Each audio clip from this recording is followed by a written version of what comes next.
सत श्री अकाल साथियों, सारिਆਂ प्यार भरी सत श्री अकाल साथियों। अपने व्यंजन चल रहे हैं तो व्यंजनों का वर्गीकरण आप कुछ पिछले वीडियो कर चुके हैं तो अज आप उस तो अगला भाग करते हैं व्यंजनों का वर्गीकरण। साथियों, अपना व्यंजनों का जो वर्गीकरण जो चल रहा सीगा वो चल रहा सीगा उच्चारण स्थान के आधार पर।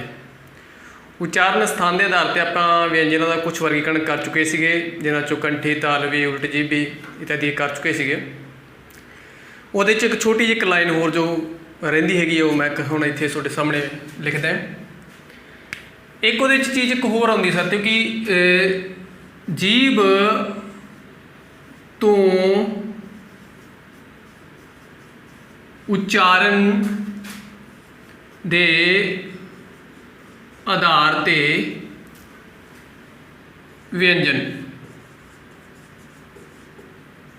वैसे ज़्यादातर जिहड़ा ये वर्गीकरण हुंदा है कि जीभ के आधार पर यह स्वरां का हुंदा है, लेकिन इस एक लाइन एक ही चीज़ आउंदी है जिहड़ी आपां नूं याद रखनी है कि भी जे जीभ के उत्तों व्यंजनों का वर्गीकरण पुछ दिता जी भी जीभ के उत्ते व्यंजनों का वर्गीकरण कित्थे कित्थे हुंदा है, भी जीभ तो कित्थे कित्थे उच्चारित होंदे है व्यंजन।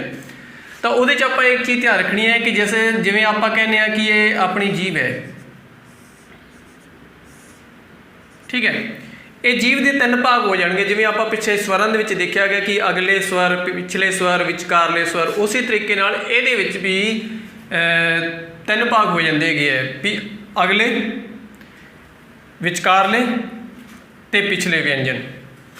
अगले व्यंजन, विचकारले व्यंजन ते पिछले व्यंजन। ज़्यादा इस चीज़ पर जोर नहीं देना, बस सिंपली ये गल याद रखनी है। साथियों, पिछले जिहड़ा भाग है जीभ का, इस दे उत्तों जिहड़े व्यंजन उच्चारे जाते हैं वो कंठी है। किहड़े है कंठी। हुण कंठी किहड़े किहड़े है ये आपां पिछले पार्ट च आपां देख चुके थे भी कक्के वर्ग जी लैन हैगी है वो सारी। विचारले जिहड़े विचकारले विचकारले आ तां किहड़े हो गए पिछले। आ गल कर रहा मैं विचकारले मतलब विचाले वाले। ये जिहड़े है साथियों ये आउंदे तालवी, ठीक है ना, या इहनूं कहने आपां तालू। उन्हां तो जिहड़ियां दा उच्चारण हुंदा है जिहड़े व्यंजनां दा वो की आउंदे है विचकारले व्यंजन दी श्रेणी विच आउंदे हैगे। इन्हां दे विच गां तुसीं हुण पिछले च पढ़े आपां वर्गीकरण च भी किहड़े किहड़े अखर आउंदे हैगे च। जिहड़े अगले या अगलेरे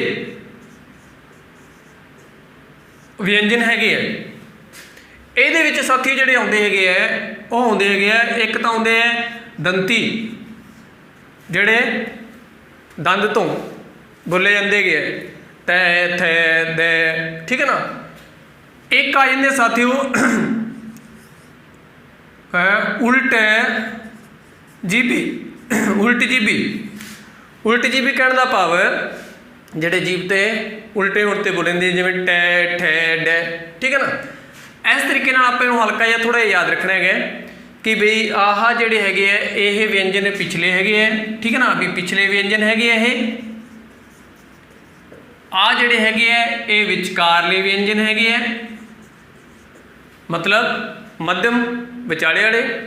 ते आ जिहड़े हैगे अगले है, ठीक है ना, अगलेरे या अगले व्यंजन हैगे है।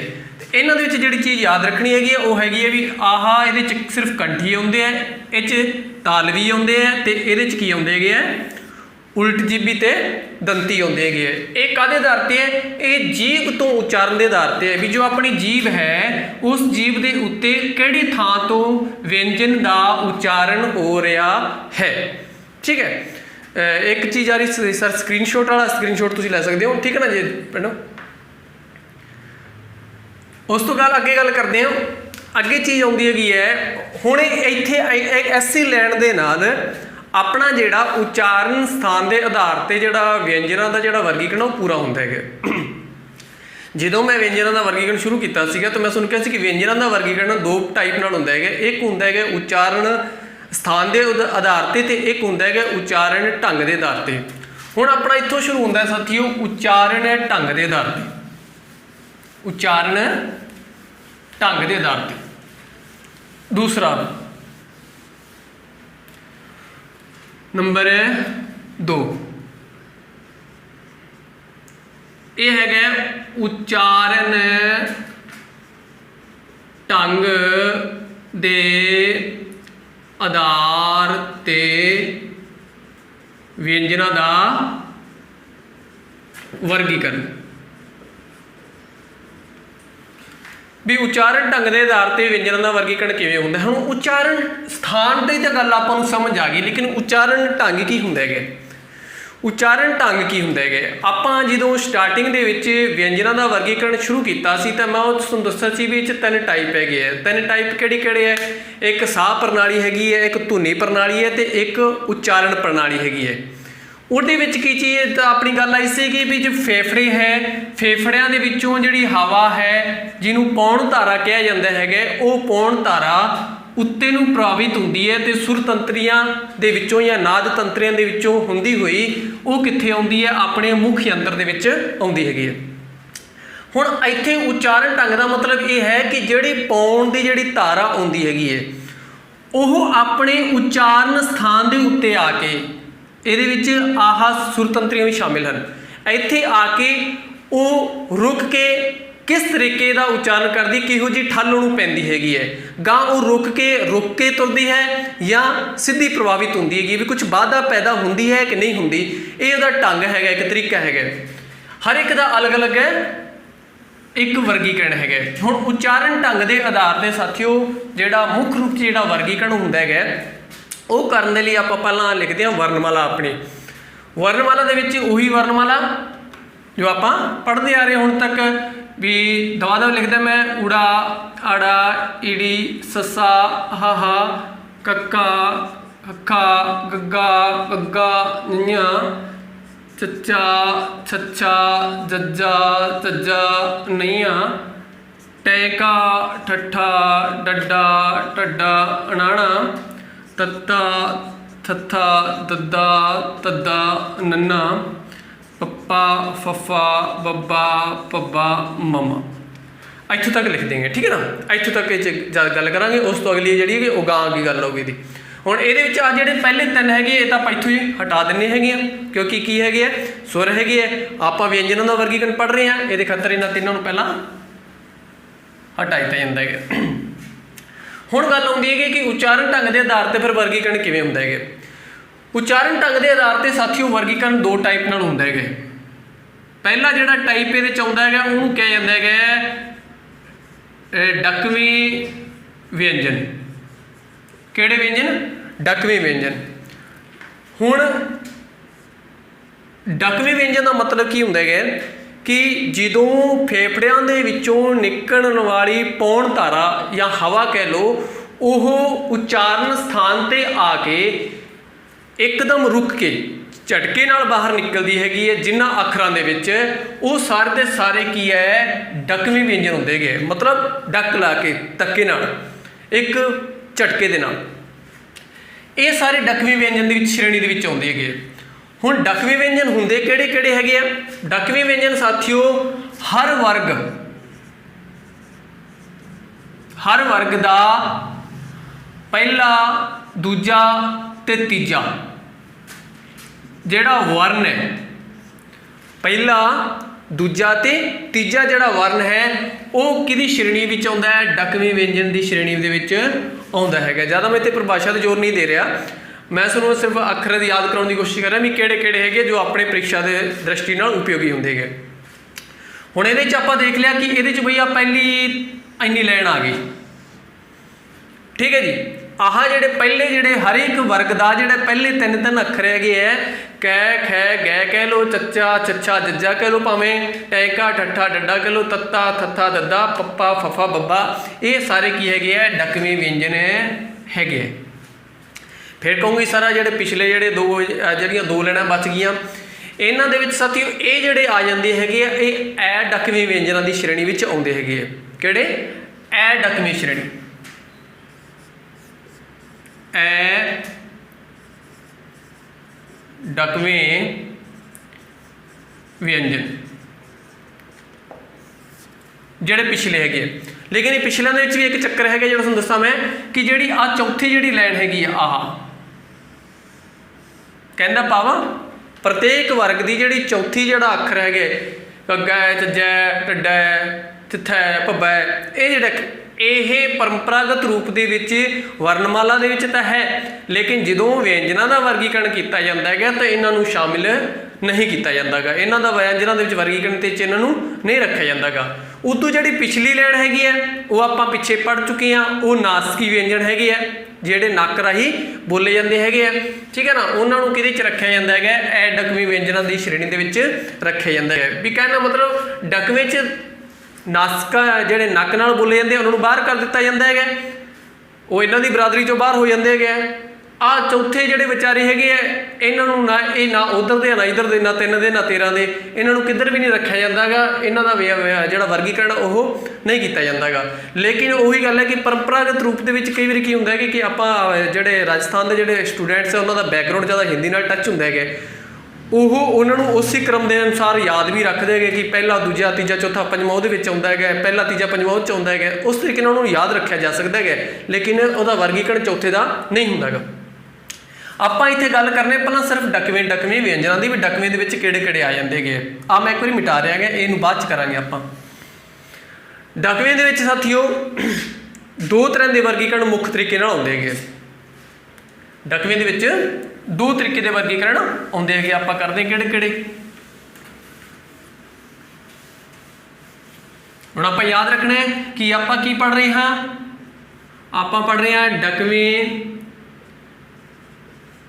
ਵਿਅੰਜਨ। ਕਿਹੜੇ ਵਿਅੰਜਨ? ਡਕਵੇਂ ਵਿਅੰਜਨ। ਡਕਵੇਂ ਵਿਅੰਜਨ ਮੈਂ ਤੁਹਾਨੂੰ ਦੱਸਿਆ ਕਿ ਪ੍ਰਤੇਕ ਵਰਗ ਦਾ ਪਹਿਲਾ, ਇਹ ਇੱਥੋਂ ਲੈ ਕੇ ਇੱਥੋਂ ਤੱਕ ਹੀ ਇਹਨਾਂ ਦਾ ਵਰਗੀਕਰਨ ਕੀਤਾ ਜਾਂਦਾ ਹੈਗਾ। ਉਦੋਂ ਗਾਂਹ ਵਾਲੀ ਲਾਈਨ ਹੈ ਜਿਹੜੀ ਯਈਆ ਬੱਬਾ ਵਾਲੀ ਲਾਈਨ, ਉਹਦਾ ਨਹੀਂ ਕੀਤਾ ਜਾਂਦਾ, ਉਹ ਗਾਂਹ ਰੱਖਿਆ ਜਾਂਦਾ ਹੈਗਾ। ਉਹਦੀ ਗਾਂਹ ਕਿੱਥੇ ਆਊਗਾ ਉਸ ਨੂੰ ਮੈਂ ਗੱਲ ਕਰਾਂਗੇ ਆਪਾਂ। ਹੁਣ ਇਹਦੇ ਵਿੱਚ ਕੀ ਚੀਜ਼ ਆਉਂਦੀ ਹੈਗੀ ਹੈ? ਇਹ 'ਚ ਦੇਖੋ ਤੁਸੀਂ 1 2 3 4 5 ਲਾਈਨਾਂ ਆ ਗਈਆਂ ਤੇ ਇਹਦੇ 'ਚ ਆਪਾਂ ਨੂੰ ਪਤਾ ਹੈ ਕਿ ਆਪਣੇ ਕੋਲੇ 15 ਵਿਅੰਜਨ ਆ ਗਏ। ਹੁਣ ਗੱਲ ਇੱਥੇ ਆਉਂਦੀ ਹੈ ਕਿ ਡਕਵੇਂ ਵਿਅੰਜਨ ਕਿੰਨੇ ਹਨ? ਤਾਂ ਡਕਵੇਂ ਵਿਅੰਜਨ ਦੀ ਸੰਖਿਆ ਕਿੰਨੀ ਹੈ? 15। ਹੁਣ ਇਹਨਾਂ 15 ਵਿਅੰਜਨਾਂ ਦਾ ਵਰਗੀਕਰਨ ਕਿਵੇਂ ਹੁੰਦਾ ਹੈਗਾ? ਇਹਨਾਂ 15 ਵਿਅੰਜਨਾਂ ਦਾ ਵਰਗੀਕਰਨ ਸਾਥੀਓ ਦੋ ਪ੍ਰਕਾਰ ਨਾਲ ਹੁੰਦਾ ਹੈਗਾ। ਇੱਕ ਤਾਂ ਹੁੰਦਾ ਹੈਗਾ ਉਹੀ ਜੋ ਆਪਾਂ ਪੜ੍ਹਦੇ ਆ ਰਹੇ ਹਾਂ ਗੋਸ਼ਤਾ, ਇਹ ਗੋਸ਼ਤਾ ਦੇ ਆਧਾਰ 'ਤੇ। ਇੱਕ ਹੁੰਦਾ ਹੈ ਪ੍ਰਾਣਤਾ ਦੇ ਆਧਾਰ 'ਤੇ, ਜਿਹਨੂੰ ਆਪਾਂ ਪ੍ਰਾਣ, ਮਹਾਪ੍ਰਾਣ, ਅਲਪ ਪ੍ਰਾਣ ਉਸ ਤਰੀਕੇ ਨਾਲ ਪੜ੍ਹਦੇ ਹੈਗੇ ਆ। ਆਪਾਂ ਪਹਿਲਾਂ ਪੜ੍ਹਦੇ ਹੈਗੇ ਆ ਗੋਸ਼ਤਾ ਦੇ ਆਧਾਰ 'ਤੇ। ਇਹ ਗੋਸ਼ਤਾ ਕੀ ਚੀਜ਼ ਹੈਗੀ ਹੈ? ਗੋਸ਼ਤਾ ਦਾ ਨੂੰ ਆਪਾਂ ਕਹਿ ਸਕਦੇ ਹਾਂ ਨਾਦ। ਨਾਦ ਦਾ ਮਤਲਬ ਆਵਾਜ਼, ਨਾਦ ਦਾ ਮਤਲਬ ਆਵਾਜ਼, ਸਾਊਂਡ। ਹੁਣ ਇਹਦੇ ਵਿੱਚ ਕੀ ਚੀਜ਼ ਹੁੰਦੀ ਹੈਗੀ ਹੈ ਕਿ ਸਾਥੀਓ ਜਦੋਂ ਵੀ ਫੇਫੜਿਆਂ ਦੇ ਵਿੱਚੋਂ ਨਿਕਲਣ ਵਾਲੀ ਹਵਾ ਇਸ ਸਥਾਨ ਦੇ ਵਿੱਚੋਂ ਗੁਜ਼ਰਦੀ ਹੈ, ਕਹਿਣ ਦਾ ਮਤਲਬ ਸੁਰ ਤੰਤਰੀਆਂ ਦੇ ਵਿੱਚੋਂ ਗੁਜ਼ਰਦੀ ਹੈ,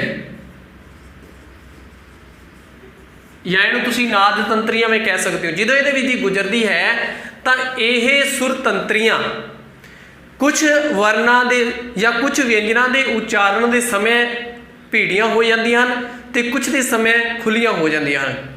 ਹੁਣ ਤੁਸੀਂ ਇਹ ਚੀਜ਼ ਦੇਖੀ ਹੋਊਗੀ ਕਿ ਨਾਦ ਕਿਦੋਂ ਪੈਦਾ ਹੁੰਦਾ ਹੈ, ਵੀ ਸਾਊਂਡ ਕਿਦੋਂ ਪੈਦਾ ਹੁੰਦਾ ਹੈ। ਆਪਾਂ ਬਚਪਨ ਦੇ ਵਿੱਚ ਕਈ ਵਾਰੀ ਕੀ ਕਰਦੇ ਸੀ, ਕਿਸੇ ਵੀ ਪ੍ਰਕਾਰ ਦੇ ਕੋਈ ਪੇੜ ਦਾ ਪੱਤਾ ਲੈ ਕੇ ਉਸ ਨੂੰ ਫੋਲਡ ਕਰਕੇ ਉਸ ਦੇ ਇੱਕ ਪਾਸੇ ਦੀ ਹਵਾ ਮਾਰਦੇ ਸੀ, ਜਿਹਨੂੰ ਆਮ ਪੰਜਾਬੀ 'ਚ ਆਪਾਂ ਪੀਪਣੀ ਕਹਿ ਦਿੰਦੇ ਹਾਂ ਜਾਂ ਕੁਝ ਕਹਿ ਦਿੰਦੇ ਹਾਂ।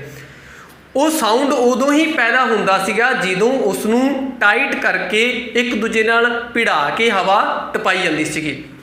ਇੱਥੇ ਵੀ ਇਹੀ ਚੀਜ਼ ਹੈ ਕਿ ਸੁਰ ਤੰਤਰੀਆਂ ਜਦੋਂ ਆਪਸ ਦੇ ਵਿੱਚ ਟਾਈਟ ਹੁੰਦੀਆਂ ਹੈਗੀਆਂ, ਹਵਾ ਨਿਕਲਣ ਖਾਤਰ ਥੋੜ੍ਹਾ ਥਾਂ ਹੁੰਦਾ ਹੈਗਾ, ਉਦੋਂ ਉਹਨਾਂ ਦੇ ਵਿੱਚ ਨਾਦ ਪੈਦਾ ਹੁੰਦਾ ਹੈਗਾ। ਅਤੇ ਜਦੋਂ ਉਹ ਥੋੜ੍ਹੀਆਂ ਦੂਰ ਹੁੰਦੀਆਂ ਤਾਂ ਉਹਨਾਂ ਦੇ ਵਿੱਚ ਨਾਦ ਪੈਦਾ ਨਹੀਂ ਹੁੰਦਾ ਗਾ। ਹੁਣ ਇੱਥੇ ਆਹ ਚੀਜ਼ ਯਾਦ ਆਪਾਂ ਨੂੰ ਸਪਸ਼ਟ ਕਰਨੀ ਹੈਗੀ ਹੈ ਕਿ ਜਿੰਨਾ 'ਚ ਨਾਦ ਪੈਦਾ ਹੁੰਦਾ ਹੈਗਾ ਉਹਨਾਂ ਨੂੰ ਕਿਹਾ ਜਾਂਦਾ ਹੈਗਾ ਘੋਸ਼ ਵਿਅੰਜਨ। ਕਿਹੜੇ ਵਿਅੰਜਨ? ਘੋਸ਼ ਵਿਅੰਜਨ। ਜਾਂ ਇਹਨਾਂ ਨੂੰ ਕਹਿ ਦਿੱਤਾ ਜਾਂਦਾ ਹੈਗਾ ਨਾਦੀ ਵਿਅੰਜਨ, ਕਿਉਂਕਿ ਉਹਨਾਂ 'ਚ ਕੀ ਪੈਦਾ ਹੋ ਰਹੀ ਹੈ? ਨਾਦ ਪੈਦਾ ਹੋ ਰਹੀ ਹੈਗੀ ਹੈ। ਉਸ ਤੋਂ ਬਾਅਦ ਗੱਲ ਆਉਂਦੀ ਹੈਗੀ ਹੈ ਇਹਦੀ ਵੀ ਜਿਨ੍ਹਾਂ ਦੇ ਵਿੱਚ ਨਾਦ ਪੈਦਾ ਨਹੀਂ ਹੁੰਦੀ। ਤਾਂ ਸਪਸ਼ਟ ਜੀ ਗੱਲ ਹੈ, ਆਪਾਂ ਉਹਨੂੰ ਕੀ ਕਹਿ ਦਾਂਗੇ, ਅਘੋਸ਼ ਵਿਅੰਜਨ, ਜਾਂ ਆਪਾਂ ਉਹਨਾਂ ਨੂੰ ਕਹਿ ਦਾਂਗੇ ਅਨਾਦੀ ਵਿਅੰਜਨ। ਹੁਣ ਆਪਾਂ ਇਸ ਚੀਜ਼ ਨੂੰ ਹਮੇਸ਼ਾ ਯਾਦ ਕਰਦੇ ਤੁਰੇ ਆਉਂਦੇ ਰਹਿੰਦੇ ਹੈਗੇ ਵੀ ਅੱਛਾ ਜੀ ਆਪਾਂ ਪੜ੍ਹਦੇ ਹਾਂ ਕਿ ਗੋਸ਼ ਕਿਹੜੇ ਕਿਹੜੇ ਹੁੰਦੇ ਹੈਗੇ ਆ। ਗੋਸ਼ ਆਪਾਂ ਪੜ੍ਹਦੇ ਹਾਂ ਜੀ, ਹਾਂਜੀ ਗੋਸ਼ ਕਿਹੜਾ ਹੁੰਦਾ ਹੈਗਾ, ਹਰੇਕ ਵਰਗ ਦਾ ਤੀਜਾ, ਚੌਥਾ ਤੇ ਪੰਜਵਾਂ। ਗੋਸ਼ ਕਿਹੜਾ ਹੁੰਦਾ ਹੈਗਾ, ਆਪਾਂ ਪੜ੍ਹਦੇ ਜੀ ਪਹਿਲਾ ਤੇ ਦੂਜਾ। ਆਹ ਚੀਜ਼ ਆਪਾਂ ਪੜ੍ਹਦੇ ਤੁਰੇ ਆ ਰਹੇ ਹੈਗੇ ਆ, ਠੀਕ ਹੈ ਨਾ, ਜਿਹੜੇ ਹਿੰਦੀ ਨਾਲ ਆਪਾਂ ਟੱਚ ਕਰਕੇ ਯਾਦ ਕਰਦੇ ਹੈਗੇ ਆ ਜਾਂ ਪੜ੍ਹਦੇ ਆ। ਹੁਣ ਇਹਦੇ ਵਿੱਚ ਆਪਾਂ ਇਹ ਚੀਜ਼ ਦੇਖਣੀ ਹੈਗੀ ਹੈ ਕਿ ਮੈਂ ਤੁਹਾਨੂੰ ਦੱਸਿਆ ਕਿ ਪੰਜਵਾਂ ਆਪਾਂ ਇਹਦੇ ਵਿੱਚ ਨਹੀਂ ਪੜ੍ਹਨਾ ਗਾ, ਹਰੇਕ ਵਰਗ ਦਾ ਜਿਹੜਾ ਪੰਜਵਾਂ, ਕਿਉਂਕਿ ਪੰਜਵਾਂ ਆਪਾਂ ਡਕਵੇਂ ਸ਼੍ਰੇਣੀ ਦੇ ਵਿੱਚ ਰੱਖਣਾ ਹੈਗਾ। ਚੌਥੇ ਦੀ ਗਿਣਤੀ ਨਹੀਂ ਹੁੰਦੀ ਗੀ ਵਿਚਾਰੇ ਦੀ, ਇਹਦੇ ਖਾਤਰ ਇਹਨਾਂ ਦੋਨਾਂ ਨੂੰ ਆਪਾਂ ਕੀ ਕਰ ਦੇਣਾ ਹੈਗਾ, ਛੱਡ ਦੇਣਾ ਹੈਗਾ, ਠੀਕ ਹੈ। ਲੇਕਿਨ ਇਹਦਾ ਕ੍ਰਮ ਐਵੇਂ ਤੁਸੀਂ ਯਾਦ ਰੱਖਣਾ ਹੈਗਾ ਵੀ ਹਾਂਜੀ ਗੋਸ਼ ਕਿਹੜੇ ਕਿਹੜੇ ਹੈ, ਪਹਿਲਾ ਤੇ ਦੂਜਾ। ਗੋਸ਼ ਕਿਹੜੇ ਕਿਹੜੇ ਆ, ਪਹਿਲਾ ਤੇ ਦੂਜਾ, ਹਰੇਕ ਵਰਗ ਦਾ ਪਹਿਲਾ ਤੇ ਦੂਜਾ, ਠੀਕ ਹੈ ਨਾ। ਗੋਸ਼ ਕਿਹੜੇ ਕਿਹੜੇ ਆ, ਤੀਜਾ ਚੌਥਾ ਪੰਜਵਾਂ, ਤੀਜਾ ਚੌਥਾ ਪੰਜਵਾਂ। ਆਹ ਚੀਜ਼ ਤੁਸੀਂ ਯਾਦ ਰੱਖ ਸਕਦੇ ਹੋ। ਲੇਕਿਨ ਜਦੋਂ ਪੰਜਾਬੀ ਦੇ ਵਿੱਚ ਵਰਗੀਕਰਨ ਦਾ ਆਊਗਾ ਤਾਂ ਤੁਸੀਂ ਉੱਥੇ ਸਿਰਫ ਤੁਹਾਨੂੰ ਤੀਜਾ ਹੀ ਕੰਮ ਆਊਗਾ, ਚੌਥਾ ਪੰਜਵਾਂ ਨਹੀਂ ਆਊਗਾ, ਕਿਉਂਕਿ ਚੌਥਾ ਪੰਜਵਾਂ ਜਿਹੜਾ ਹੈਗਾ ਚੌਥੇ ਨੂੰ ਹੀ ਗਿਣਤੀ ਨਹੀਂ ਹੁੰਦੀ ਮੇਰੇ ਵਾਂਗੂ, ਤੇ ਪੰਜਵਾਂ ਜਿਹੜਾ ਵਿਚਾਰਾ ਹੈਗਾ ਉਹ ਨਾਸਿਕ ਦੇ ਵਿੱਚ ਆ ਜਾਂਦਾ ਹੈ, ਇਹਦੇ ਖਾਤਰ ਉਹਦੀ ਕਾਊਂਟਿੰਗ ਨਹੀਂ ਕੀਤੀ ਜਾਂਦੀ। ਹੁਣ ਪਹਿਲਾ ਦੂਜਾ ਗੋਸ਼ ਕਿਹੜਾ ਹੈਗਾ, ਪਹਿਲਾ ਦੂਜਾ ਆਹ ਤੁਹਾਡੇ ਸਾਹਮਣੇ ਜਿਹੜੀ ਲਾਈਨ ਲਿਖੀ ਪਈ ਹੈਗੀ ਹੈ, ਠੀਕ ਹੈ, ਵੀ ਪਹਿਲੇ 'ਚ ਖੈ ਵੀ ਕੱਕਾ ਕੱਖਾ, ਦੂਜਾ ਕਿਹੜਾ ਹੈਗਾ ਚੱਚਾ ਤੇ ਛੱਛਾ, ਤੀਜੀ ਲਾਈਨ ਦਾ ਟੈਂਕਾ ਤੇ ਠੱਠਾ, ਅਗਲੀ ਲਾਈਨ ਦਾ ਤੱਤਾ ਤੇ ਥੱਥਾ, ਤੇ ਅਗਲੀ ਲਾਈਨ ਦਾ ਪੱਪਾ ਤੇ ਫੱਫਾ। ਮਤਲਬ ਇਹ ਜਿਹੜੇ ਹੈਗੇ ਹੈ ਇਹ ਗੋਸ਼ ਹੈ, ਇਹਨਾਂ ਨੂੰ ਬੋਲਦੇ ਸਮੇਂ ਉਹ ਨਾਦ ਪੈਦਾ ਨਹੀਂ ਹੁੰਦੀ ਜਿਹੜੀ ਹੁੰਦੀ ਹੈਗੀ ਹੈ ਗੋਸ਼ਾਂ ਦੇ ਵਿੱਚ। ਮਤਲਬ ਇਹਦੇ ਵਿੱਚ ਸੁਰ ਤੰਤਰੀਆਂ ਦੀ ਜਿਹੜੀ ਕੰਬਾਮਾਪਨ ਹੈ, ਜਿਹੜਾ ਉਹਨਾਂ ਦੀ ਵਾਈਬ੍ਰੇਟਨ ਹੈ ਜਾਂ ਵਾਈਬ੍ਰੇਸ਼ਨ ਹੈਗੀ ਹੈ, ਉਹ ਜਿਹੜੀ ਹੈਗੀ ਹੈ ਉਹ ਕੀ ਹੁੰਦੀ ਹੈਗੀ ਹੈ, ਘੱਟ ਹੁੰਦੀ ਹੈ, ਤੇ ਕੋਸ਼ ਦੇ ਵਿੱਚ ਉਹ ਜ਼ਿਆਦਾ ਹੁੰਦੀ ਹੈਗੀ ਹੈ। ਹੁਣ ਇਹਦੇ ਵਿੱਚ ਗੋਸ਼ ਵਿਅੰਜਨ ਜਾਂ ਨਾਦੀ ਵਿਅੰਜਨਾਂ ਦੇ ਵਿੱਚ ਫਿਰ ਕੀ ਹੈ ਸਾਥੀਓ, ਤੀਜਾ ਹੀ ਰਹਿ ਜਾਂਦਾ ਹੈਗਾ ਆਹ ਲੈਣ, ਠੀਕ ਹੈ ਨਾ, ਆਹ ਵਾਲੀ। ਵੀ ਕਹਿਣ ਦਾ ਮਤਲਬ ਆਪਾਂ ਗੱਗਾ ਕਹਿ ਸਕਦੇ ਹਾਂ, ਆਪਾਂ ਜੱਜਾ ਕਹਿ ਸਕਦੇ ਹਾਂ, ਆਪਾਂ ਡੱਡਾ ਕਹਿ ਸਕਦੇ ਹਾਂ, ਆਪਾਂ ਦੱਦਾ ਕਹਿ ਸਕਦੇ ਹਾਂ, ਤੇ ਆਪਾਂ ਬੱਬਾ ਕਹਿ ਸਕਦੇ ਹਾਂ, ਠੀਕ ਹੈ। ਹੁਣ ਜੀ ਇੱਕ ਪੇਪਰ ਦੇ ਵਿੱਚ ਕੱਲਾ ਅੱਖਰ ਨਾ ਦੇ ਕੇ ਅਗਲਾ, ਠੀਕ ਹੈ ਨਾ, ਵੀ ਦੋਨੇ ਆਪਸ਼ਨ ਰੱਖੋ ਆਪਦੇ ਕੋਲੇ। ਜੇ ਪੇਪਰ ਦੇ ਵਿੱਚ ਅਗਲਾ ਕੱਲਾ ਅੱਖਰ ਨਾ ਦੇ ਕੇ ਇਹਦੇ ਨਾਲ ਚੌਥਾ ਜਾਂ ਪੰਜਵਾਂ ਦੇ ਦਿੰਦਾ ਹੈਗਾ, ਤੇ ਆਪਾਂ ਨੂੰ ਪੁੱਛ ਲੈਂਦਾ ਹੈਗਾ ਵੀ ਹਾਂ ਜੀ ਇਹਨਾਂ 'ਚੋਂ ਨਾਦੀ ਵਿਅੰਜਨ ਕਿਹੜੇ ਆ, ਗੋਸ਼ ਵਿਅੰਜਨ ਕਿਹੜੇ, ਤਾਂ ਉਸੇ ਆਪਾਂ ਤੀਜਾ ਚੌਥਾ ਪੰਜਵਾਂ ਯਾਦ ਰੱਖ ਸਕਦੇ ਹੈਗੇ ਆ, ਠੀਕ ਹੈ ਨਾ, ਤੀਜਾ ਚੌਥਾ ਪੰਜਵਾਂ। ਜੇਕਰ ਜੁੱਟ ਬਣਾ ਕੇ ਦਿੰਦਾ ਹੈਗਾ, ਉਹ ਜੁੱਟ ਬਣਾ ਕੇ ਮਤਲਬ ਦੋ ਤਿੰਨ ਅੱਖਰਾਂ ਦਾ ਦੇਤਾ। ਹੁਣ ਮੈਂ ਤਾਂ ਇੱਥੇ ਗੱਗਾ ਲਿਖਿਆ ਹੈਗਾ, ਅਗਲੇ ਨੇ ਦਿੱਤਾ ਵੀ ਗੱਗਾ ਹੈਗਾ, ਠੀਕ ਹੈ, ਉਸ ਤੋਂ ਇਲਾਵਾ ਅਗਲੇ ਨੇ ਦਿੱਤਾ ਵੀ ਕੱਗਾ, ਠੀਕ ਹੈ, ਜਾਂ ਅਤਨੇ, ਜਾਂ ਤਾਂ ਐ ਦੇਤਾ, ਫਿਰ ਤਾਂ ਆਪਣਾ ਸਿੱਧਾ ਵੀ ਆਪਾਂ ਨੂੰ ਪਤਾ ਯਾਦ ਹੈਗੇ ਵੀ ਹਾਂ ਵੀ ਤੀਜਾ ਚੌਥਾ ਪੰਜਵਾਂ ਹੈਗਾ। ਜੇ ਅਗਲੇ ਨੇ ਅੱਖਰ ਵੰਡ ਕੇ ਪੁੱਛ ਲਿਆ ਵੀ ਹਾਂ ਜੀ ਇਹਨਾਂ ਚੋਂ ਕਿਹੜਾ ਹੈ, ਗੱਗਾ ਹੈਗਾ ਜਾਂ ਕੱਕਾ ਹੈਗਾ ਜਾਂ ਤੱਤਾ ਹੈਗਾ ਜਾਂ ਪੱਪਾ ਹੈਗਾ, ਤਾਂ ਆਪਾਂ ਨੂੰ ਪਤਾ ਹੈਗਾ ਕਿ ਕਿਹੜਾ ਹੁੰਦਾ ਹੈਗਾ ਤੀਜਾ ਚੌਥਾ ਪੰਜਵਾਂ, ਠੀਕ ਹੈ। ਤੇ ਆਪਾਂ ਕੱਲਾ ਵਰਗੀਕਰਨ ਪੰਜਾਬੀ ਦੇ ਵਿੱਚ ਜਿਹੜਾ ਰੱਖਦੇ ਹੈਗੇ ਆ ਉਹ ਤੀਜਾ ਹੀ ਰੱਖਦੇ ਹੈਗੇ ਆ, ਤਾਂ ਆਪਾਂ ਇਹਦਾ ਉੱਤਰ ਕੀ ਰੱਖਾਂਗੇ ਵੀ ਗੱਗਾ, ਕਿਉਂਕਿ ਪਹਿਲਾ ਤੇ ਦੂਜਾ ਆ ਜਿਹੜਾ ਪਹਿਲਾ ਦੇ ਰੱਖਿਆ ਹੈਗਾ ਆ ਕਿਹਦੇ 'ਚ ਆ ਜਾਊਗਾ, ਇਹ ਗੋਸ਼ ਦੀ ਸ਼੍ਰੇਣੀ ਦੇ ਵਿੱਚ ਆ ਜਾਊਗਾ। ਇਹ ਹੈਗਾ ਸਾਥੀਓ ਵਰਗੀਕਰਨ ਜਿਹੜਾ ਇਹਦਾ ਕਾਹਦੇ ਆਧਾਰ ਤੇ ਕੀਤਾ ਜਾਂਦਾ ਹੈਗਾ, ਗੋਸ਼ਤਾ ਦੇ ਆਧਾਰ ਤੇ, ਨਾਦ ਦੇ ਆਧਾਰ ਤੇ, ਸਾਊਂਡ ਦੇ ਆਧਾਰ ਤੇ। ਇਹਦੇ ਵਿੱਚ ਕੋਈ ਵੱਡੀ ਗੱਲ ਨਹੀਂ, ਯਾਦ ਰੱਖਣ ਵਾਲੀ ਗੱਲ ਹੈਗੀ ਹੈ ਕਿ ਜਿਹੜੇ ਗੋਸ਼ ਹੈਗੇ ਆ ਉਹ ਪਹਿਲਾ ਤੇ ਦੂਜਾ, ਤੇ ਜਿਹੜੇ ਗੋਸ਼ ਹੈਗੇ ਜਿਹੜੇ ਨਾਦੀ ਹੈਗੇ ਉਹ ਤੀਜਾ ਚੌਥਾ ਤੇ ਪੰਜਵਾਂ। ਓਕੇ, ਉਸ ਤੋਂ ਬਾਅਦ ਸਕਰੀਨਸ਼ਾਟ ਲੈ ਲਓ, ਠੀਕ ਹੈ। ਅੱਗੇ ਗੱਲ ਆਉਂਦੀ ਹੈਗੀ ਹੈ ਇਹਦਾ ਦੂਜਾ ਵੀ ਜਿਹੜਾ ਵਰਗੀਕਰਨ ਹੁੰਦਾ ਹੈਗਾ, ਠੀਕ ਹੈ। ਕਿਹਦੇ ਵਿੱਚ ਪੜ੍ਹ ਰਹੇ ਆਪਾਂ, ਡਕਵੇਂ ਵਿਅੰਜਨਾਂ ਦੇ ਵਿੱਚ। ਦੂਜਾ ਜਿਹੜਾ ਵਰਗੀਕਰਨ ਹੁੰਦਾ ਹੈਗਾ ਸਾਥੀਓ, ਉਹ ਹੁੰਦਾ ਹੈਗਾ ਪ੍ਰਾਣਤਾ ਦੇ ਆਧਾਰ ਤੇ, ਪ੍ਰਾਣਤਾ ਦੇ ਆਧਾਰ ਤੇ। ਪ੍ਰਾਣਤਾ ਦਾ ਕਹਿਣ ਦਾ ਭਾਵ ਹੈ, ਹੁਣ ਉੱਥੇ ਤਾਂ ਕੀ ਸੀਗੀ ਕਿ ਸੁਰ ਤੰਤਰੀਆਂ ਦੀ ਕਮਗਾਹਟ ਸੀਗੀ, ਉਹਨਾਂ ਦਾ ਕੰਬਵਾਂਪਨ ਸੀਗਾ।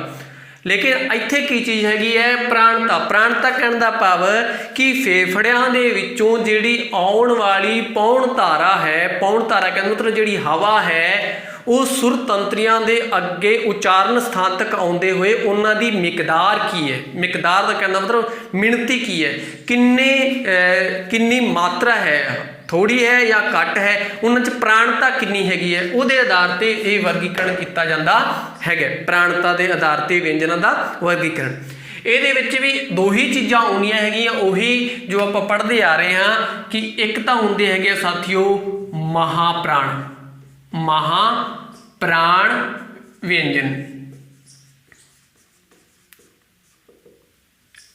ਮਹਾਪ੍ਰਾਣ ਕਹਿਣ ਦਾ ਭਾਵ ਕਿ ਜਿਹਦੇ ਵਿੱਚ ਹਵਾ ਦੀ ਮਿਕਦਾਰ ਕੀ ਹੁੰਦੀ ਹੈ, ਜ਼ਿਆਦਾ ਹੁੰਦੀ ਹੈਗੀ ਹੈ। ਤੇ ਦੂਸਰਾ ਜਿਹੜਾ ਆ ਜਾਂਦਾ ਸਾਥੀਓ, ਉਹ ਆ ਜਾਂਦਾ ਹੈਗਾ ਕਿਹੜਾ, ਅਲਪ ਪ੍ਰਾਣ। ਅਲਪ ਤੋਂ ਸਮਝ ਗਏ ਆਪਾਂ ਕਿ ਅਲਪ ਦਾ ਮਤਲਬ ਕੀ ਹੁੰਦਾ ਹੈ, ਥੋੜਾ, ਤੇ ਅਲਪ ਦਾ ਮਤਲਬ ਥੋੜਾ ਤੇ ਮਤਲਬ ਘੱਟ। ਹੁਣ ਮਹਾਪ੍ਰਾਣ 'ਚ ਆਪਾਂ ਯਾਦ ਰੱਖਦੇ ਹੈਗੇ ਆ ਕਿਹੜਾ ਕਿਹੜਾ ਹੁੰਦਾ ਹੈਗਾ ਕਿ ਹਰ ਇੱਕ ਵਰਗ ਦਾ ਦੂਜਾ ਤੇ ਚੌਥਾ ਜਿਹੜਾ ਅੱਖਰ ਹੈ ਉਹ ਕੀ ਹੁੰਦਾ ਹੈਗਾ, ਮਹਾਪ੍ਰਾਣ। ਦੂਜਾ ਤੇ ਚੌਥਾ। ਹੁਣ ਮੈਂ ਤੁਹਾਨੂੰ ਉਹੀ ਗੱਲ ਫਿਰ ਦੱਸਦਾ ਹੈਗਾ ਕਿ ਚੌਥੇ ਦੇ ਵਿਚਾਰੇ ਦੀ ਗਿਣਤੀ ਨਹੀਂ ਕੀਤੀ ਜਾਂਦੀਗੀ, ਠੀਕ ਹੈ ਨਾ। ਚੌਥਾ ਯਾਦ ਰੱਖਿਆ ਜਾਂਦਾ ਹੈਗਾ। ਹੁਣ ਯਾਦ ਕਿਉਂ ਰੱਖਿਆ ਜਾਂਦਾ ਹੈਗਾ ਆਪਣੇ ਇਧਰਲੇ ਪਾਸੇ ਕਿ ਆਪਾਂ ਹਿੰਦੀ ਦੇ ਬਹੁਤ ਜ਼ਿਆਦਾ ਟੱਚ 'ਚ ਹੁੰਦੇ ਗਏ ਹਾਂ। ਜਦੋਂ ਪੰਜਾਬੀ ਦਾ ਵਰਗੀਕਰਨ ਹੁੰਦਾ ਹੈਗਾ ਵਿਅੰਜਨਾਂ ਦਾ, ਉਹ 'ਚ ਚੌਥਾ ਜਿਹੜਾ ਚੌਥੇ ਵਾਲੀ ਲਾਈਨ ਹੀ ਹੈ ਨਾ, ਇਹ ਖਾਈ ਜਾਂਦੇ ਕਿ ਚੌਥੇ ਵਾਲੀ ਲਾਈਨ ਨਹੀਂ ਯਾਦ ਰੱਖੀ ਹੁੰਦੀ। ਇਹਦੇ ਖਾਤਰ ਦੂਜਾ ਹੀ ਮਹਾਪ੍ਰਾਣ।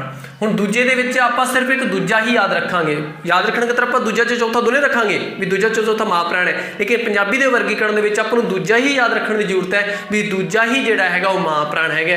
ਉਹਦੇ 'ਚ ਆਪਣਾ ਕਿਹੜਾ ਆ ਜਾਊਗਾ, ਖੱਖਾ, ਛੱਛਾ, ਡੱਡਾ, ਥੱਥਾ ਤੇ ਉਸ ਤੋਂ ਬਾਅਦ ਹੈ ਫੱਫਾ। ਓਕੇ, ਕੋਈ ਵੱਡੀ ਗੱਲ ਨਹੀਂ, ਠੀਕ ਹੈ ਨਾ। ਜੇ ਇਕੱਲਾ ਸਿੰਗਲ ਪਰ ਸ਼ਬਦ ਦੇ ਦਿੰਦਾ ਅਗਲਾ ਕਿ ਵੀ ਹਾਂ ਜੀ ਆਹ ਹੈਗੇ ਹੈ, ਠੀਕ ਹੈ, ਵੀ ਕਿਹੜਾ ਹੈਗਾ ਇਹਨਾਂ ਦੇ ਵਿੱਚੋਂ ਮਹਾਪ੍ਰਾਣ, ਤਾਂ ਸਿੰਗਲ ਉਹਨੇ ਦੇ ਕੇ ਆਪਾਂ ਨੂੰ ਪੁੱਛ ਲਿਆ। ਲੈ ਵੀ ਐਂ ਪੁੱਛ ਲਿਆ, ਮੰਨ ਲਓ ਕਿ ਮੈਂ ਤੁਹਾਨੂੰ ਪਰਸਨ ਬਣਾ ਕੇ ਦੱਸ ਦਿਆਂ ਵੀ ਮਹਾਪ੍ਰਾਣ ਵਿਅੰਜਨ ਹੈ। ਆਪਸ਼ਨ ਨੰਬਰ 1 ਦੇਤਾ ਉਹਨੇ ਫੱਫਾ, ਆਪਸ਼ਨ ਨੰਬਰ 2 ਦੇਤਾ ਪੱਪਾ, ਆਪਸ਼ਨ ਨੰਬਰ 3 ਦੇਤਾ ਉਹਨੇ ਮੰਮਾ, ਆਪਸ਼ਨ ਨੰਬਰ 1 ਹੋਰ ਦੇਤਾ ਉਹਨੇ ਨਾਣਾ। ਤਾਂ ਆਪਣਾ ਉੱਤਰ ਕੀ ਹੋ ਗਿਆ, ਹਾਂਜੀ ਵੀ ਆਹ 2 ਨੰਬਰ ਹੈਗਾ, ਆਹ ਮਹਾਪ੍ਰਾਣ ਹੈਗਾ, ਠੀਕ ਹੈ। ਲੇਕਿਨ ਜੇ ਇਹਨੇ ਇੱਥੇ ਇਸ ਚੀਜ਼ ਨੂੰ ਥੋੜਾ ਜਿਹਾ ਚੇਂਜ ਕਰਤਾ, ਇਹਨਾਂ ਦਾ ਜੋੜਾ ਬਣਾਤਾ, ਜੋੜਾ ਬਣਾਉਣ ਦਾ ਕਹਿੰਦਾ ਵੀ ਮਹਾਪ੍ਰਾਣ ਵਿਅੰਜਨਾਂ ਦਾ ਸਹੀ ਜੋੜਾ ਹੈ, ਤਾਂ ਇੱਥੇ ਨੇ ਕਹਿਤਾ ਫੱਫਾ, ਫੱਫੇ ਦੇ ਨਾਲ ਅਗਲੇ ਨੇ ਇੱਕ ਹੋਰ ਲਾਤਾ, ਕਿਹੜਾ ਲਾਤਾ, ਪੱਬਾ, ਇਹਦੇ ਨਾਲ ਲਾਤਾ ਫੱਫਾ, ਇਹਦੇ ਨਾਲ ਕੋਈ ਹੋਰ ਅੱਖਰ ਲਿਖਤਾ, ਮੰਮਾ ਲਿਖਿਆ ਹੈ, ਮੈਂ ਇੱਧਰ ਲਿਖ ਦਿੰਦਾ ਹੈ ਕਿ ਜਿਵੇਂ ਆਪਣੇ ਪੱਬਾ, ਇਹਦੇ ਨਾਲ ਨਾਣਾ ਲਿਖਿਆ ਹੈ, ਇਹਦੇ ਨਾਲ ਆਪਾਂ ਇੱਕ ਹੋਰ ਲਿਖ ਦਿੰਦੇ ਹਾਂ ਡੱਡਾ, ਠੀਕ ਹੈ। ਹੁਣ ਇੱਥੇ ਆਪਣੇ ਦਿਮਾਗ ਦੇ ਵਿੱਚ ਉਹ ਇੱਕ ਗੱਲ ਜ਼ਰੂਰ ਯਾਦ ਹੋਣੀ ਚਾਹੀਦੀ ਹੈ ਕਿ ਵੀ ਹੁੰਦਾ ਤਾਂ ਦੂਜਾ ਤੇ ਚੌਥਾ ਹੈਗਾ, ਠੀਕ ਹੈ ਨਾ। ਤੇ ਦੂਜੇ ਚੌਥੇ 'ਚ ਜਦੋਂ ਆਪਾਂ ਗੱਲ ਕਰਾਂਗੇ ਤਾਂ ਫਿਰ ਆਪਣਾ ਉੱਤਰ ਆਪਸ਼ਨ 'ਚ ਕਿਹੜਾ ਬਣ ਜੂਗਾ, ਆਹ, ਠੀਕ ਹੈ। ਵੀ ਦੋਨੇ ਹੀ ਚੀਜ਼ਾਂ ਹੱਥ 'ਚ ਰੱਖਣੀਆਂ ਹੈਗੀਆਂ ਵੀ ਕੁਐਸਚਨ ਜਾਣਾ ਨਹੀਂ ਚਾਹੀਦਾ ਹੈਗਾ ਵੀ ਸਿੰਗਲ ਆਪਾਂ ਬੇਸ਼ੱਕ ਦੂਜਾ ਯਾਦ ਕਰ ਰਹੇ ਹਾਂ, ਲੇਕਿਨ ਹਿੰਦੀ ਦੇ ਮੂੰਹ ਦੂਜਾ ਚੌਥਾ ਵਰਨ ਆਪਾਂ ਨੂੰ ਯਾਦ ਹੋਣਾ ਚਾਹੀਦਾ। ਕਿਉਂਕਿ ਕਾਰਨ ਕੀ ਹੈਗਾ ਕਿ ਜੇਕਰ ਇਹੀ ਪੇਪਰ ਦਾ ਜਿਹੜਾ ਪੈਟਰਨ ਹੈਗਾ ਉਹ ਪੰਜਾਬ 'ਚ ਬਣਦਾ ਹੋਵੇ ਤਾਂ ਉੱਥੇ ਕੀ ਹੋ ਗਿਆ, ਉੱਥੇ ਉਹਨੂੰ ਪੂਰੇ ਤਰੀਕੇ ਨਾਲ ਉਸੇ ਹੀ ਮਾਪਦੰਡਾਂ ਦੇ ਅਨੁਸਾਰ ਚੱਲਿਆ ਜਾਂਦਾ ਹੈਗਾ। ਲੇਕਿਨ ਇੱਥੇ ਕੀ ਕਈ ਵਾਰੀ ਹੋ ਰਿਹਾ ਕਿ ਜਿਵੇਂ ਆਪਾਂ ਰੀਟ ਦੇ ਸਿਲੇਬਸ ਦੀ ਚਰਚਾ ਕਰ ਲਈਏ ਤਾਂ ਬਹੁਤ ਸਾਰੇ ਜਿਹੜੇ ਟੌਪਿਕ ਹੈਗੇ ਆ as it Hindi the copy ਕਰਕੇ ਇੱਧਰ ਰੱਖੇ ਹੋਏ ਆ, ਜਿਹੜੇ ਕਿ ਪੰਜਾਬੀ 'ਚ ਲੱਭਦੇ ਵੀ ਨਹੀਂ ਕਈ ਵਾਰੀ। ਤੇ ਇਹਦੇ ਖਾਤਰ ਕੀ ਹੈਗਾ ਕਿ ਆਪਾਂ ਨੂੰ ਦੋਨੇ ਚੀਜ਼ਾਂ ਯਾਦ ਰੱਖਣੀਆਂ ਹੈਗੀਆਂ। ਅਲਪ ਪ੍ਰਾਣ, ਅਲਪ ਪ੍ਰਾਣ ਦੇ ਵਿੱਚ ਉਹੀ ਗੱਲ ਕਰਦੇ ਹਾਂ ਸਾਥੀਓ, ਪਹਿਲਾ, ਤੀਜਾ ਤੇ ਪੰਜਵਾਂ ਹੁੰਦਾ ਹੈਗਾ। ਅਲਪ ਪ੍ਰਾਣ ਅੱਖਰ ਕਿਹੜੇ ਹੁੰਦੇ ਆ, ਪਹਿਲਾ, ਤੀਜਾ ਤੇ ਪੰਜਵਾਂ ਹੁੰਦੇ ਹੈਗੇ। ਹੁਣ ਪਹਿਲੇ, ਤੀਜੇ, ਪੰਜਵੇਂ ਦੇ ਵਿੱਚ ਆਪਾਂ ਪੰਜਵਾਂ ਇਹ ਛੱਡ ਦੇਣਾ ਕਿਉਂਕਿ ਇਹ ਕੀ ਹੈਗਾ, ਨਾਸਿਕ ਹੈਗਾ। ਆਪਾਂ ਯਾਦ ਰੱਖਣਾ ਹੈਗਾ ਪਹਿਲਾ ਤੇ ਤੀਜਾ। ਫਿਰ ਆਪਾਂ ਇਹ 'ਚ ਯਾਦ ਕੀ ਕਰਾਂਗੇ ਵੀ ਹਾਂਜੀ ਪਹਿਲੇ ਵਰਗ ਦਾ ਕਿਹੜਾ ਹੈਗਾ, ਕੱਕਾ ਤੇ ਗੱਗਾ। ਦੂਜੇ ਵਰਗ ਦਾ ਕਿਹੜਾ ਹੈਗਾ ਜੀ, ਚੱਚਾ ਤੇ ਜੱਜਾ। ਤੀਜੇ ਵਰਗ ਦਾ ਕਿਹੜਾ ਹੈ ਜੀ? ਟੈਂਕਾ ਤੇ ਡੱਡਾ। ਚੌਥੇ ਵਰਗ ਦਾ ਕਿਹੜਾ ਹੈ ਜੀ? ਤੱਤਾ ਤੇ ਦੱਦਾ। ਪੰਜਵੇਂ ਵਰਗ ਦਾ ਕਿਹੜਾ ਹੈ ਜੀ? ਪੱਪਾ ਤੇ ਬੱਬਾ। ठीक है, ये आपां नूं की मिल जाते हैं अल्प प्राणां दे जोड़े मिल जाते हैं जिहड़े व्यंजनां दे विच आपां मनते हैं। मैं दोबारे दोहरान करदा है, स्क्रीनशॉट भी लेने ला सकते हो कि महाप्राण किहड़े है। दूजा चौथा हुंदा है लेकिन दूजा ही मन्निया जांदा कल्ला, क्योंकि डकवें की जिहड़ी बार्डर विचारे डकवें का इत्थों तक ही है। 15 का वर्गीकरण हुंदा है, इन्हां 15 का इहदे खातर सिर्फ दूजा लैके चलिया जांदा है तो ये आह जोड़े अखर आ जाते हैं। उस तो बाद अल्प प्राण के जो पहला तीजा पंजवां होंदा है, लेकिन पहले तीजे पंजवें पंजवां नासिक है, छड्ड दिंदे हैं आपां ते इहदे खातर आह जोड़े जोड़े है ये आपां नूं मिल जाते हैं। आ साथी जो परसन है ये महत्वपूर्ण होंदा है। मतलब कई बार इस तरीके का जोड़ा बना के पूछा जाता है कि हेठ लिखिया विचों किहड़ा अल्प प्राण है। ठीक है, आपां नूं अल्प प्राण, महाप्राण ते गोश ते अगोश जे चारे जड़ियाँ लैना है वो पढ़निया है। ठीक है ना, भी किहड़े च जुट बना के अगला पुछ ले भी अल्प प्राण महाप्राण का जोड़ा किहड़ा है, तो आपां नूं पता होना चाहिए कि अल्प प्राण महाप्राण का जोड़ा किहड़ा है। अल्प प्राण ते गोश का जोड़ा किहड़ा है, वो जोड़ा आपां तां ही याद रखांगे जदों सिंगल आपां नूं याद होणगे। वैसे सिंगलों तो जोड़े बनते हैं। ठीक है, इस तरीके नाल कि आपां सिंगल भी पहला याद करना है तो उस तो बाद जोड़े भी याद करने है। उस तो बाद साथियों ये हो जाता है अपना डकवे व्यंजन दा जिहड़ा वर्गीकरण है इत्थे पूरा। अगली जिहड़ी गल आउंदी हैगी है डकवे व्यंजनां दी। कादी? डकवे व्यंजन। डकवे व्यंजन। डकवे व्यंजन दे विच साथी जो डकवे व्यंजनां दे विच पहला दूजा ते तीजा आ जांदा है तो उस आधार पर 15 आ जाते हैं।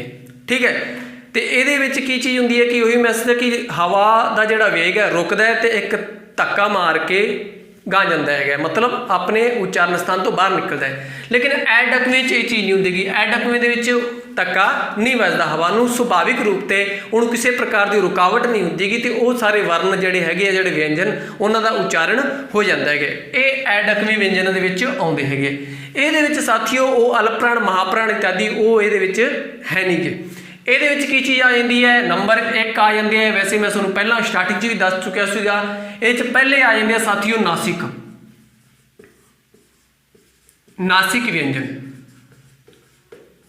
नासिक व्यंजन के आपां गल कर ली सी भी जिहड़े नक राही बोले जाते हैं तो वो नक राही बोले जाने वाले आ रहे हैं 5 अपने को इधर पे गए।